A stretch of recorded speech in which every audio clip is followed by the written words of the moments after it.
I sponsor a child. Her name is Adeline, and she lives in Burkina Faso in Africa.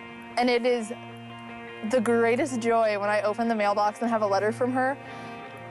The reason I wanted to sponsor Adeline is when I was at San Francisco with a few of the youth leaders and some of my friends, and we were at a conference called Planet Wisdom, and they showed a video of just all these kids. We saw some of the conditions these people live in. It was just really made me appreciate what I have. The video really hit me, and I just wanted to go get more information. And I went out to the table that was in the lobby, and I don't even remember seeing another picture except hers. I knew that I had to sponsor her, and I didn't know what it was. It's $32 a month to sponsor Adeline, and so when I get my paycheck, I get it every 2 weeks. I just make sure that I know that $32 is out of that to go to pay for her. For me, it's just a few dollars out of my paycheck, and to know that it's going to that instead of, going out to dinner with my friends, I'm happy with that, and I love it because I'm getting to help her get an education and become something she wants to be, and it's just the greatest thing ever to just open the letter and see the joy she has in writing to me and reading her Bible and doing school and playing with her friends. It just, it'll make my month to get a letter from her. I don't have words to describe it because I just love it so much. Well, somewhere in this discussion of doing good, we have to be sure and mention do good quietly. Don't do good things to be seen by other people. God takes this very seriously, and if you don't think He does, look at Acts chapter 5. It's a very arresting story of Ananias and Sapphira, a couple in the Jerusalem church who came up with this idea that they would sell a piece of property and give the money to the church. But when it came time to give the money, they kept some of the proceeds back for themselves. They acted like they gave all the money, but they kept some of the money for themselves. It was financial fraud. They wanted the appearance of the sacrifice without the sacrifice. Well, Peter calls them in, the apostles call them in, and Peter asks them 4 questions. First, he says to Ananias, he says, "Why has Satan filled your heart to lie to the Holy Spirit and keep back part of the price of the land for yourself?" This is financial fraud that they have committed against the church. Then he says, "While it remained, was it not your own? After it was sold, was it not in your own control?" In other words, at any point, you could have backed out of your commitment. This is a voluntary thing on your part. And then number 4, why have you conceived this thing in your heart? They premeditated this. They worked it through. It was something they connived or strategized about. And then as a result of this, they are struck dead. First Ananias and then the wife. Now, we read that and we say, that's a pretty heavy penalty. What they did was bad, but was it that bad? So we ask the question, what did they do? Here's what they did. They used the church for personal promotion. They turned the church into a stage across which they could strut. And God takes that very seriously. This is called hypocrisy. Hypocrisy is when we do good things in order to be seen by people, when we try to make a theater out of our good works, when we do good things hoping people will notice us instead of noticing God. God takes that very seriously. So what can we do? Well, I think we can do 2 or 3 things.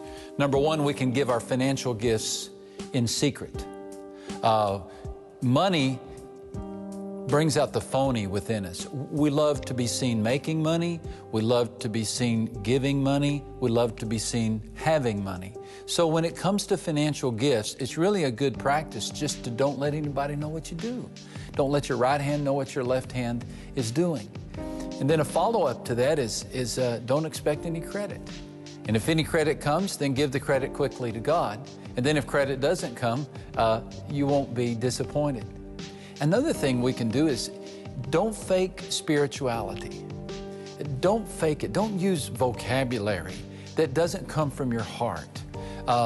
You don't have to say praise the Lord if there's not a praise the Lord in your heart. If you're adding vocabulary to your spirituality to look spiritual, then it's not real.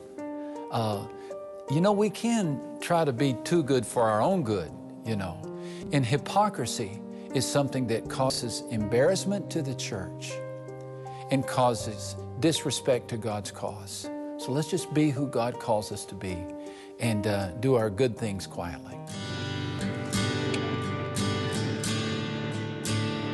Well, my sophomore year, I went on a mission trip to Canada with the youth choir, and one day we just decided to go to a senior living home.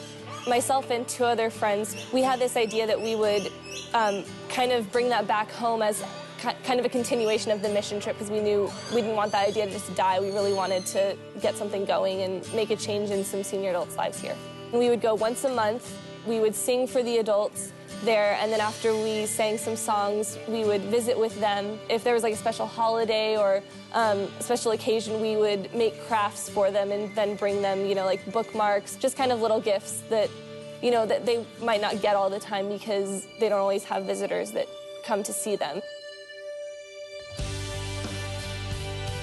Oh, it's wonderful to have the young people come in, remember our past and the things we did, and it brings up a lot of good memories. We're very happy to have them come and visit us. I definitely noticed that some people don't have a lot of connection with visitors. Sometimes their families just don't ever come, and so it was really heartbreaking for me to see that these people didn't have anyone else to come visit, and they could go an entire day without even, you know, a single physical touch by someone that actually cared about them. So to be able to visit with them and, you know, show them that they're loved was a really good experience for me. When Katie does come, she's got a big grin on her face, and she rushes over to me and hugs me, and just knowing that they want to spend time with the older people means a lot too. Basically, the whole idea of this was just to really connect with the senior adults and let them know that there are still people that care about them and do have time to, you know, really sit down and talk with them, and that they're not forgotten. It's just been incredible to really be able to make a difference in an area that I thought I could never, you know, be a part of or never would have thought to be a part of.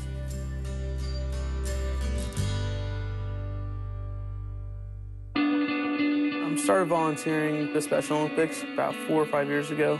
Coach Brian is a volunteer for our Special Olympics team. He's really cool. I've had him for 3 years. Generally, it's the older guys like me that volunteer for things like this, but it's really great and it's really unique to see Brian out here. When I first started, I had no idea how much time was involved in it. I've traded in some time on Saturday mornings and during the week, and I mean, I could be at home watching golf or sleeping in late. I like the coach. He's an awesome guy. He volunteers his time, too. I mean, this isn't paid volunteer job either. This is just volunteering his own time to be with us. I think the players, whenever they see that I'm out there, they know that I just want to be out there and hang out with them, and that I want to be their friend. I really like Bruce being on Brian's team, and so for this is his 3rd or 4th year with Brian as the coach. Brian just teaches me a lot of new stuff I've never even heard of. I really love the love that I get shown from my players, and the love that they show the game, and that they show everything. I believe that Brian means a lot to Benjamin. Brian and Benjamin are very good friends. We needed a coach, and we got him for coach. Without him, we wouldn't be a team. We'd be, unorganized. It's like having, a good friend for a coach. There's only 2 or 3 coaches who don't have a relative in the program, and Brian is one of them, and that's pretty rare that someone will think outside of the boundaries of their own family and their own needs when many other young people would be wrapped up in their own lives. So that's pretty neat that he shares part of his life with us. I couldn't imagine not being involved in Special Olympics coaching. It's the best thing I've ever done, and I really feel like me being involved has just really brought me closer to God, and he's just shown me so much and taught me so much about life. I'm sure I get more out of it than them. They can never get out of it. Brian is like a real fun coach. I'm glad I'm with them. Every time I come in here, I'm pretty much glad Brian is there.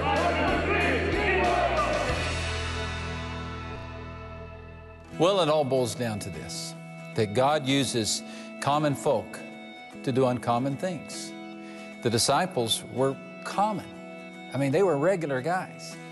Peter knew more about bass and boat docks than he did the Roman culture.